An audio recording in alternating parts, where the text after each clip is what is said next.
Tämä patsas on muistutus siitä, että se asia on joskus se voi olla pieni, mutta se voi olla painava kantaa, mutta tahdollahan se kannetaan. Onneksi olkoon.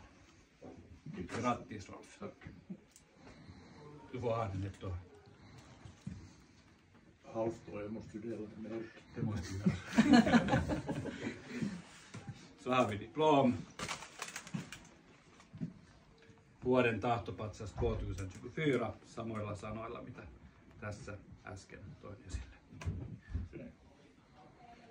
Kiitos. Täytyy sanoa, että tämä oli kyllä varsin suuri yllätys sekä minulle että Erkille.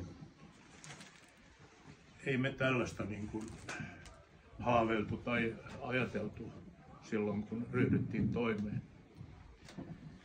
Se asia, kun kävin katsomassa sitä, niin voin sanoa suoraan, että rinta on koski. Ihan oikeasti. Silloin mietin, että mitä mä teen. Ja tuli mieleen, että mä soitan Erkille ja siitä se lähti. Mietittiin pari päivää, että mitä me oikein voidaan tehdä ja miten. Ja sitten ryhdyttiin toimeen. Ja tulos oli sitten mikä oli, mutta kohtalaisen hyvä. Siistiä jälkeä tuli.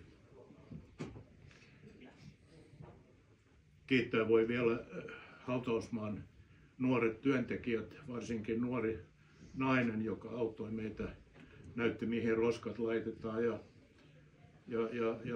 lainasi meille työkoneet sieltä kellaritiloista ja näin. Niin ryhdyttiin heti toimeen sitten. Ja näin. Toisen kerran käytiin vielä sitten elokuussa. Silloin oli Kalevi Karasti mukana. Ja hänhän sen vinkin mulle antoi. Mä menin toribussiin kahville ja Kalevi istui siellä ja sanoi, että siis mehän ollaan vanhoja koulukavereita. Niin hyvä, että tulit, että tilanne on tämmöinen, voisit tehdä jotain silloin. Ja kahvin jälkeen menin katsomaan ja siitä se sitten lähti käymään.